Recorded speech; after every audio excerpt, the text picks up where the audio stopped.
Selamat pagi pemirsa, masih bersama saya Jailani SH Cakrawalatani, beralamatkan di Dukuh Persen, Desa Jumo, Kecamatan Kedung Jati, Kabupaten Grobogan, Jawa Tengah.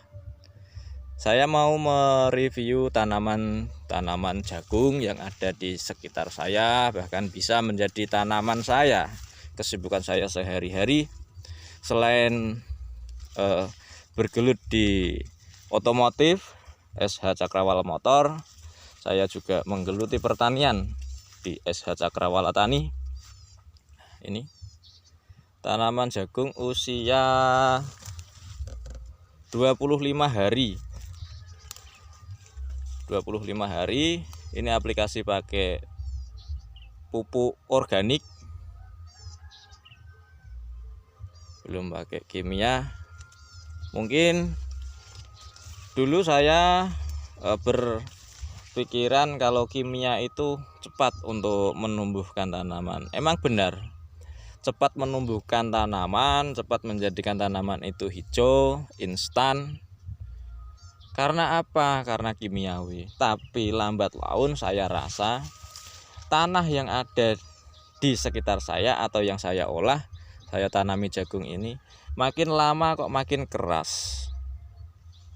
Makin lama makin keras, tanaman pertumbuhannya makin hari kurang bagus, bisa menjadikan tanaman itu tumbuh kerdil. Nah, saya mulai berpikir, ini kenapa? Penyebabnya apa? Karena sekarang sudah zamannya zaman digital. Coba-coba saya browsing, saya cari info. Ternyata dari kandungan kimiawi itu mempengaruhi tekstur tanah, menjadikan tanah itu bantat, istilahnya ya, bantat, keras. Jadi akar tanaman untuk pertumbuhannya pun terganggu. Nah, untuk mengatasi itu kita harus bagaimana? Untuk mengatasi itu kita sebagai petani, kita coba kasih organik. Karena saya sambil berternak juga, ternak kambing dulunya, ada sisa-sisa kotoran kambing dan juga kotoran sapi. Coba saya bawa ke sini 1 hari 2 hari, saya kasih kohe itu, pertumbuhannya beda. Dari yang semula warnanya kekuning-kuningan, makin lama itu tanaman makin bagus, makin hijau. Tapi mungkin tidak seinstan dengan zat kimia ya, karena sifatnya organik. Cuman yang saya rasakan itu di satu titik itu beda. Bedanya kenapa? Tanaman itu awet hijau dan pertumbuhannya pun beda dari yang pakai kimia. Dia pertumbuhannya terlihat lebih tinggi dari yang pakai kimiawi.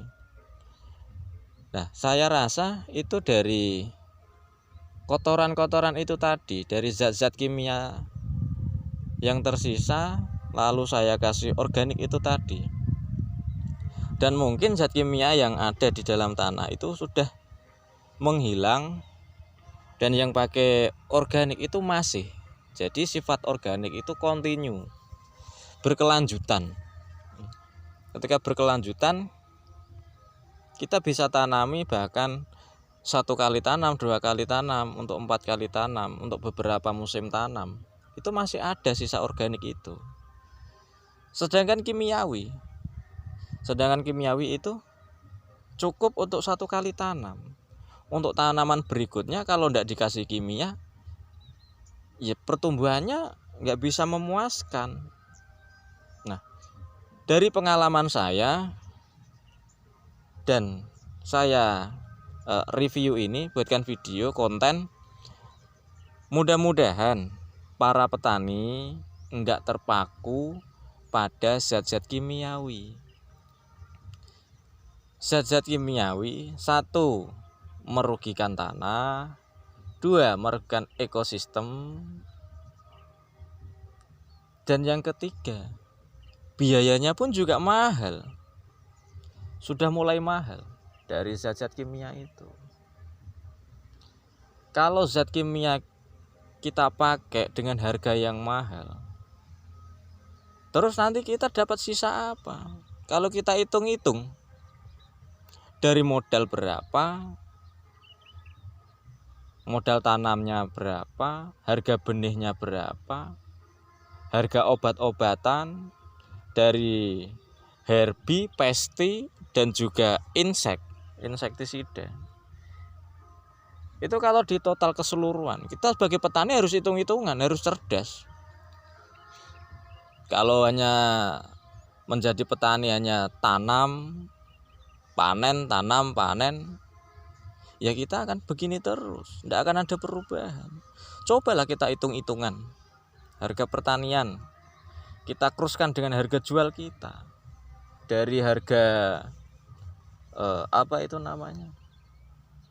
benih, obat, dan juga pupuk, kita kalikan dengan harga-harga jual kita nanti. Berapa keuntungan kita, berapa laba kita. Kalau tani hanya sekedar menanam, kita tidak akan maju. Kita akan selalu tertinggal dengan pertanian luar negeri. Sedangkan tanah kita itu lebih subur dari sana. Tapi kenapa kita nggak bisa memanfaatkannya, nggak bisa mengolah? Mengolah bisa, dan memanfaatkannya pun juga semua bisa. Cuman untuk memanage pengeluaran kita atau biaya tanam kita, kalau begini terus kita nggak akan maju-maju, kita akan selalu tertinggal. Nah, maka dari itu, dari sini kita mulai belajar. Ayolah kita rubah mindset kita, pertanian kita, dari yang pertanian kimiawi kita rubah menjadi pertanian organik, agar lebih sehat. Sehat untuk tanah, sehat untuk ekosistem, juga sehat untuk tanaman. Dan ketika kita makan atau dihasilkan tanaman, sehat untuk manusia, tubuh kita sendiri, menjadikan sehat. Seperti itulah pengalaman saya, sedikit atau sepenggal pengalaman. Mudah-mudahan bisa menjadikan referensi buat kita sekalian sebagai petani muda, petani milenial, untuk selalu mengembangkan, menginovasikan pertanian agar bisa memenuhi kebutuhan negara kita sendiri, memenuhi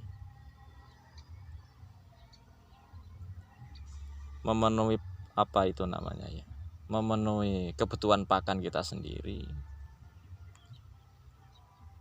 untuk bisa menjadikan petani modern. Seperti itu. Itu terus channel saya, dimana channel saya bersama Jailani Channel. Mudah-mudahan bisa membantu dan bisa mereferensi bagi petani-petani masa kini untuk masa yang akan datang. Dari saya, selamat beraktivitas. Salam Konco Tani bersama SH Cakrawala Tani. Terima kasih.